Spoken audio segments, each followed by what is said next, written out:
회개하기를 기다리시는 하나님이란 제목으로 말씀을 나누겠습니다.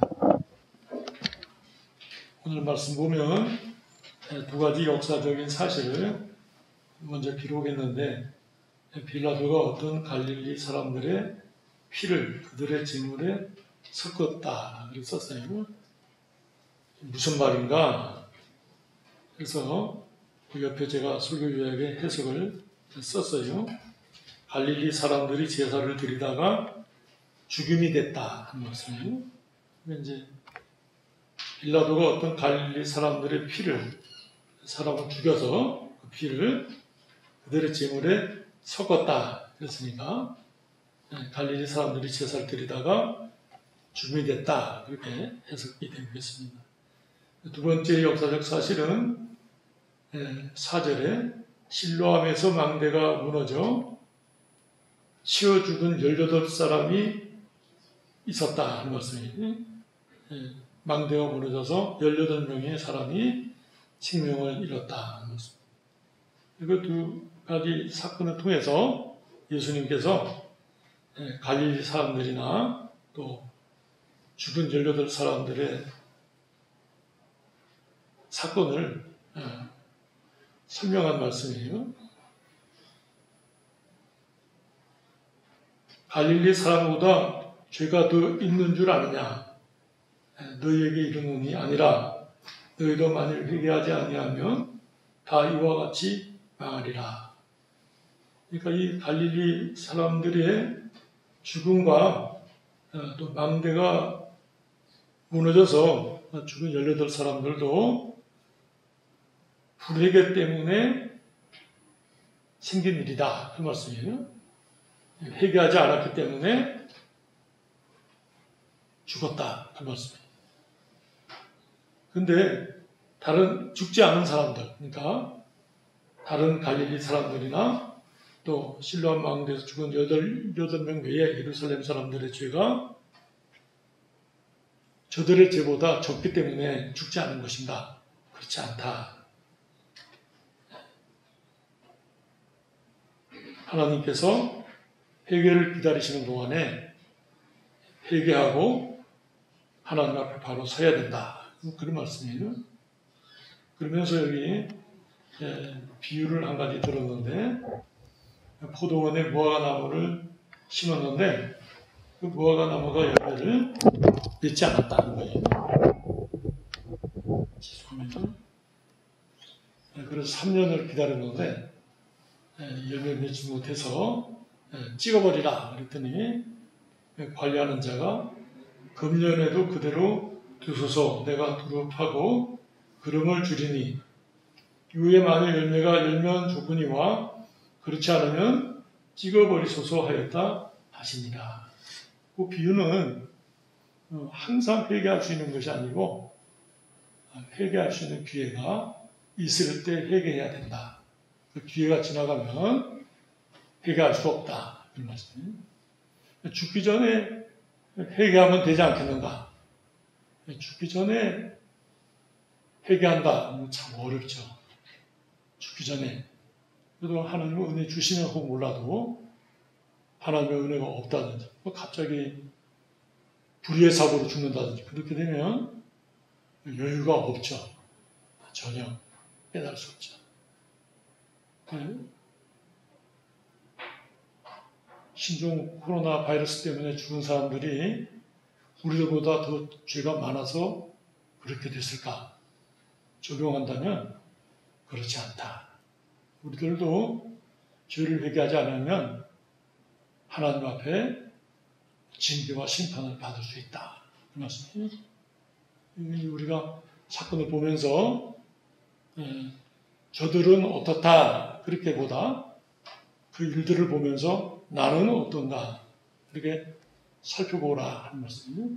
예수님께서 죽은 갈릴리 사람들, 죽은 예루살렘 사람들보다 살아있는 자들의 죄가 없어서 또는 적어서 어려움을 겪은 것이 아니다. 그 이제 회개하지 아니하면 그들도 똑같이 하나님 앞에 벌을 받는다.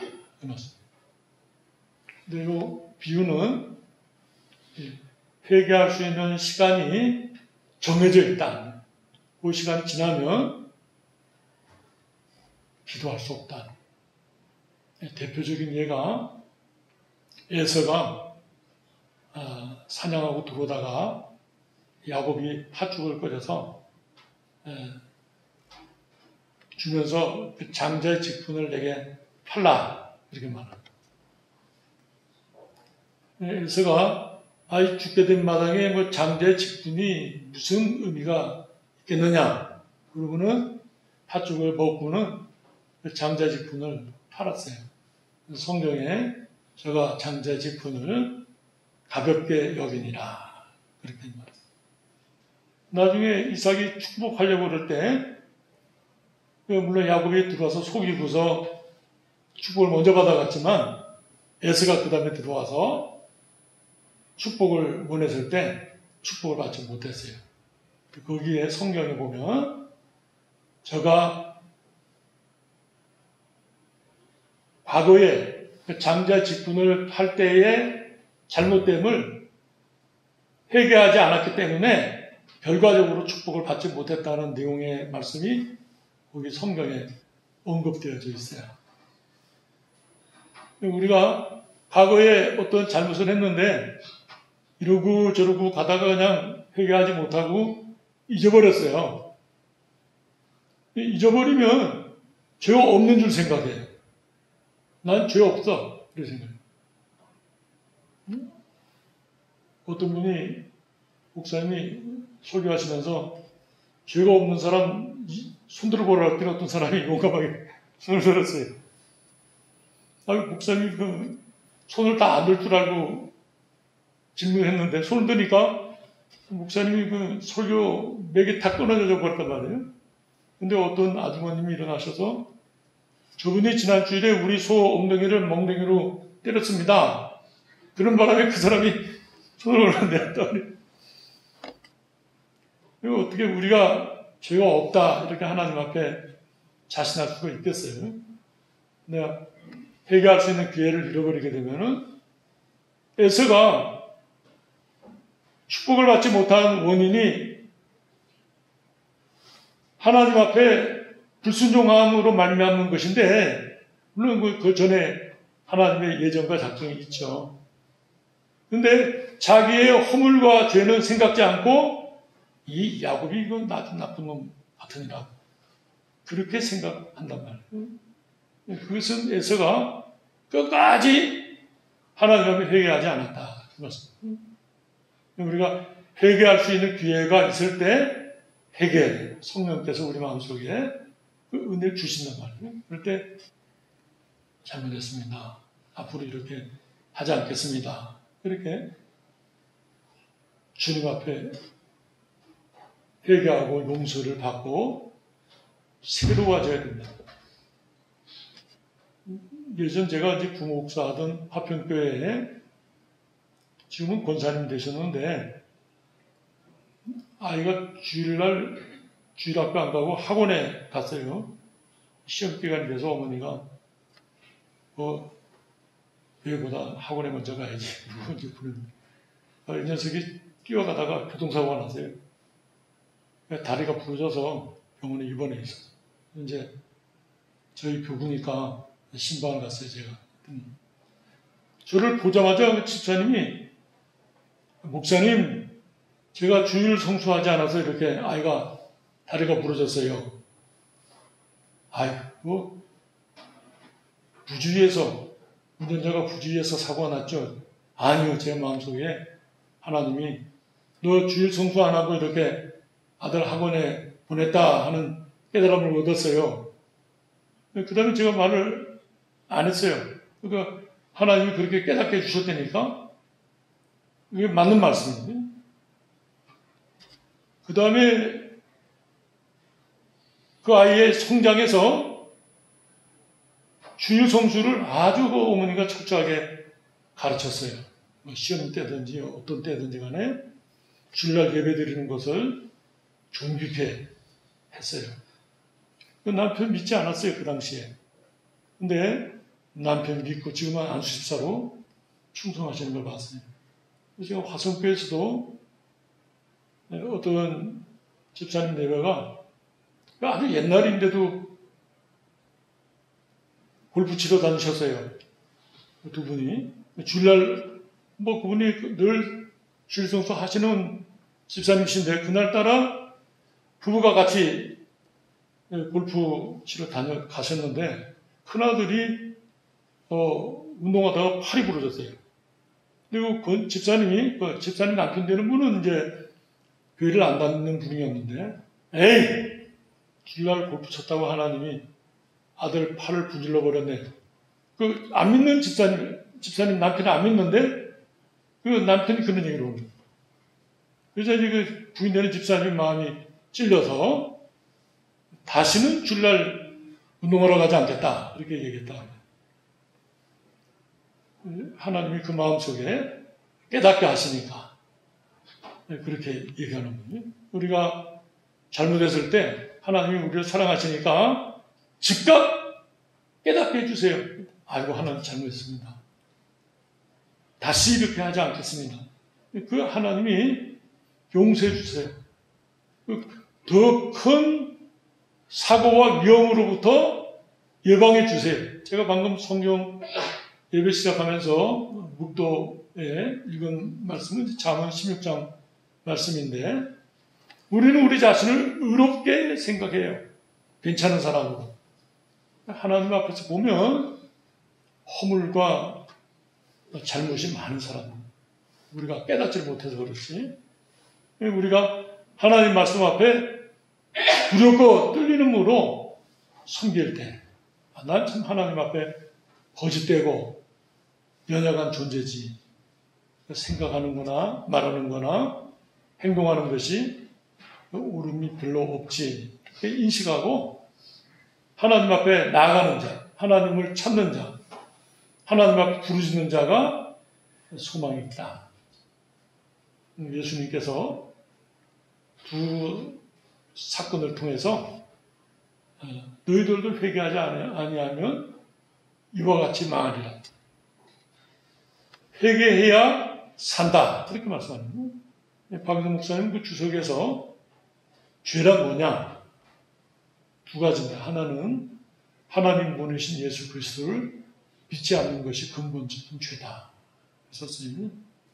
두 번째는 우리는 다 피조물인데 창조주의 뜻을 행하지 않는 것이 죄다. 창조주의 뜻은 특별히 성경 말씀에 나타나 있는데 율법을 지키지 않는 것. 하나님 말씀을 지키지 않는다면 하나님 말씀 지키지 않으면서 어떻게 하면 자기가 창조자인 것처럼 자기 마음대로 사는, 자기 뜻대로 사는 것이 옳지 않단 말이에요. 제가 어떤 사극을 보니까 종이 나오는데 종이 아주 지혜롭고 똑똑해요. 근데 주인이 명을 내릴 때 종이 아무리 똑똑하고 지혜로워도 자기 의견을 말하면 안 되죠. 종이니까. 그 주인과 종의 관계에서 종이 주인을 앞서지 않으려고 아주 조심하는 걸 봐요. 그게 이제 옳은 것이죠. 우리가 하나님을 섬기면서 하나님의 뜻이 어떤가 그것을 생각지 않는다면 하나님의 자녀라고 할 수가 없겠죠.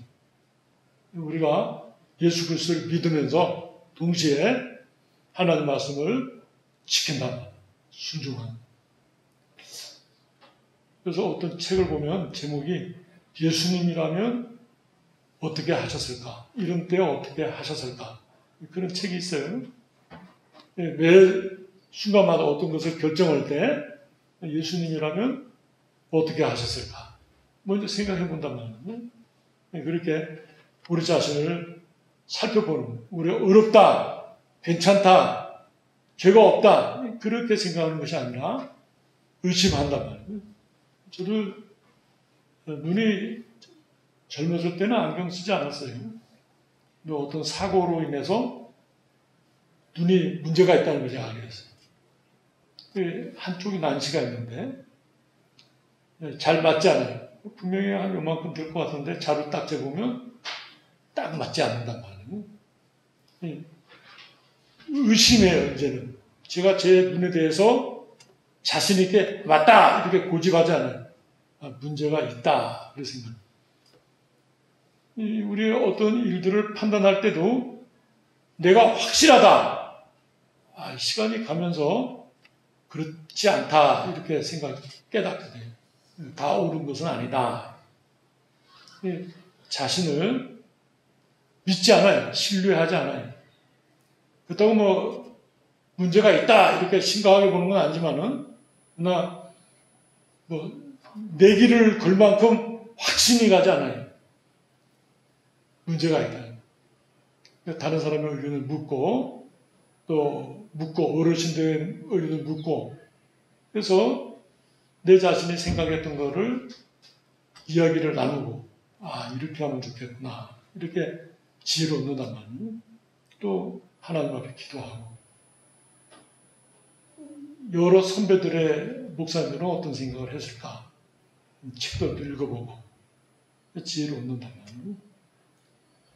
우리 누에 계신 어느 목사님이신데 부부가 아주 열심히 있어요. 교회를 개척하고 섬기면서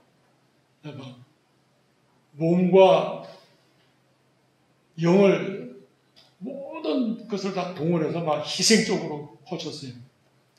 교회가 큰 시험에 들었어요. 요 근래에.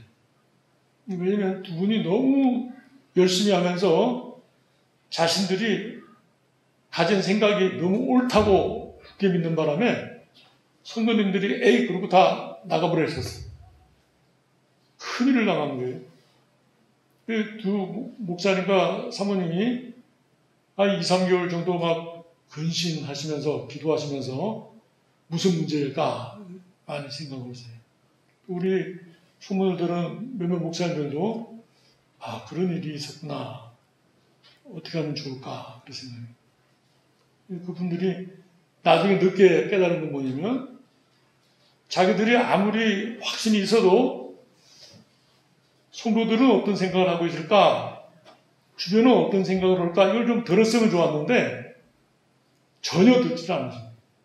자기들이 옳다고 생각하니까 어려움이 있을 때 그것을 피해서 서로 이렇게 이야기를 들어보고 의논을 나눴어야 될 시점에 고집을 피우게 되니까 목사님과 사모님이 너무 고집이 세서 더 이상 신앙생활하기 어렵겠구나. 그래가지고는 장로님을 유시해서 고참 성도들이 떠났어요.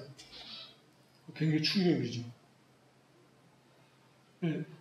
아무리 오라도 성도님들이 노 그럴 때는 사실 멈출 필요가 있거든요. 성도님들도 그 목사님 지도 아래서 성숙된 성도들이니까 그들이 노할 때 이유가 있지 않겠어요. 충분히 그 노를 들어야죠. 그리고 뭐 그렇게 중요한 문제가 아니고 진리 문제도 아니고 뭐 얼마든지 물릴 수 있는 일들이거든요. 10년 있다가 해도 되고 20년 있다가 해도 되는 일인데 당장 이번 달에 해야 되겠다 이런 생각을 하니까 억지를 부리게 되니까 어려움을 겪게 됐어요. 우리가 하나님 앞에서 어떤 잘못이 드러났을 때 시간을 가지고서 기도할 필요가 있죠. 그러면 하나님께서 면역감을 깨닫게 하시고 회복해 되거든요. 그 죄는 아니지만은 조윤기 목사님이 쓴 자서전 제가 예전에 좀 읽어봤는데 갑자기 부인이 이혼하자고 그러세요.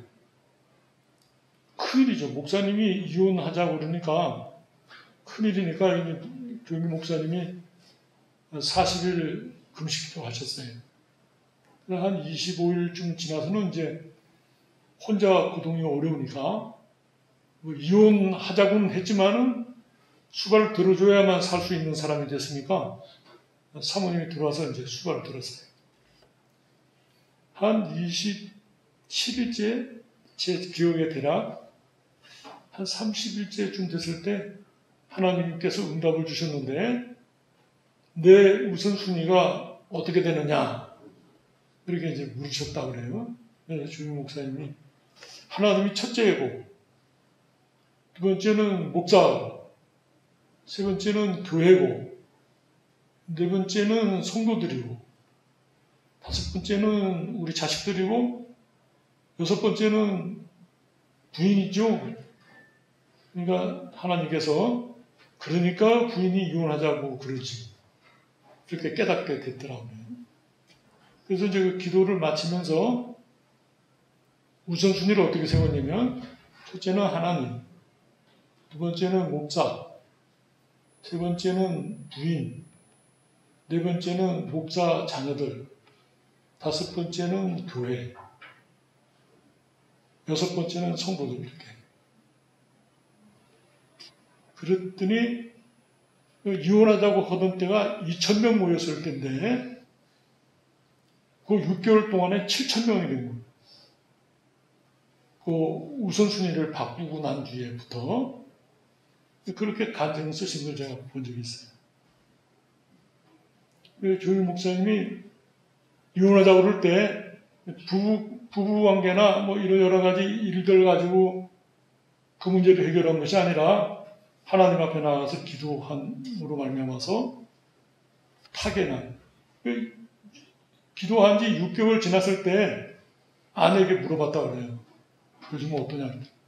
살만 난다고 얘기하더라고요. 제 우선순위에서 목사 다음으로 부인을 인정하니까 저도 그 책을 읽고서 어떤 성도들이 그 상담에 오면 그 우선순위 이야기를 해드렸어요. 전에 제가 개척에 섬기던 서울 평안교회 장로님 내외가 주일날 예배만 마치고 하면은 싸움을 해요. 그래가지고 저녁 되면 장로님이 갑자기 저희 집에 전화 와요. 목사님 저 다음 주에 안 갈랍니다.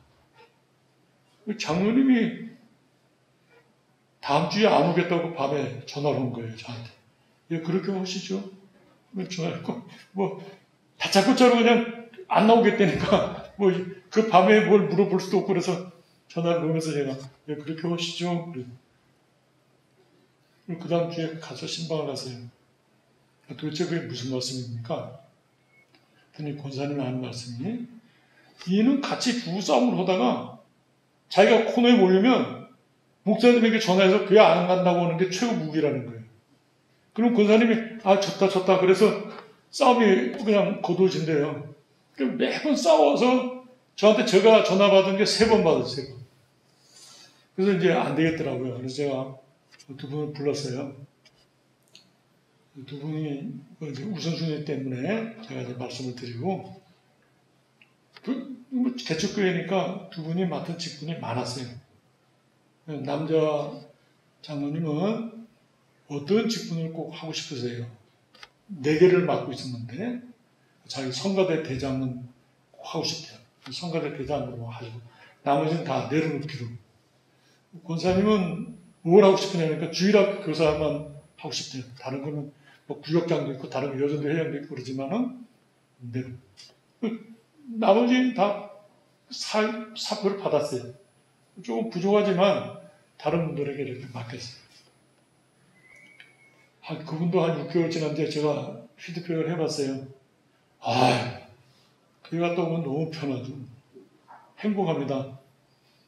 그럼 그렇게 사죠. 교회도 그 직분들을 좀 부족하지만 맡겼는데 교회도 활성화돼서 다른 사람들이 더 충성하게 되고 봤어요.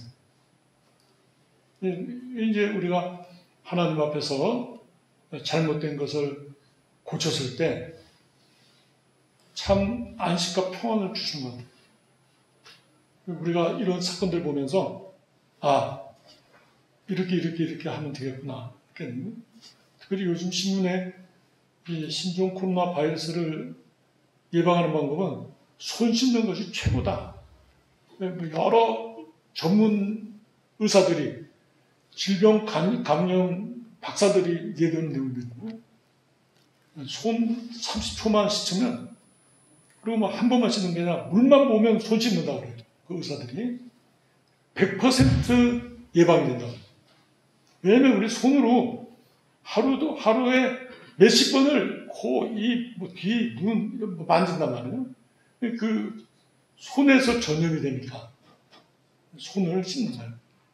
제가 아내와 저도 손 씻을 뿐만 아니라 보통 때는 그냥 뭐 김치도 어떤 때 급하면 손으로 먹죠. 저희가 이 신종 코로나 바이러스 때문에 도구를 뭘 먹든지 간에 젓가락으로나 포크로나 숟가락을 사용해서 손으로 바로 입에 들어가지 않게 이제 주의하는 거죠. 영국 사람들은 빵 하나를 먹어도 이게 칼과 포크로 이렇게 사용해서 먹잖아요. 동양 사람들은 그냥 무슨 무언 음식이든지 손으로 다 먹죠. 저 밑에 있는 사람들은 아예 밥도 손으로 다 먹죠. 전염이 되죠. 아, 이건 우리 생활 속에서 고쳐야 될 부분이구나. 이 생각은 조심하고. 우리가 이 갈릴리 사람들의 죽음, 또 예루살렘 실로암 망대가 무너져 죽은 사람들의 사건을 통해서 예수님께서 회개하지 않으면 망한다 하는 메시지. 아주 중요한 것 같아요. 우리 자신도 그런 사건들 보면서 뭐 바이러스 때문에 생긴 일이지만은 하나님 그 속에서 역사하셔서 그 성취하시고 이루신 뜻이 있다면 우리들도 회개하지 않으면 망하겠구나. 이 중요한 거죠. 저희도 어릴 때 아버님 목사님께서 그런 말씀을 하셔요. 어떤 사건이 생겨가지고 어려움을 겪는 목회자 보면 단속에 우리들 이렇게 하면 벌 받는다. 경계하세요. 조심하시고. 합동신학교 다닐 때도 칼 폭파 사건이 있었어요. 저희가 학생 때.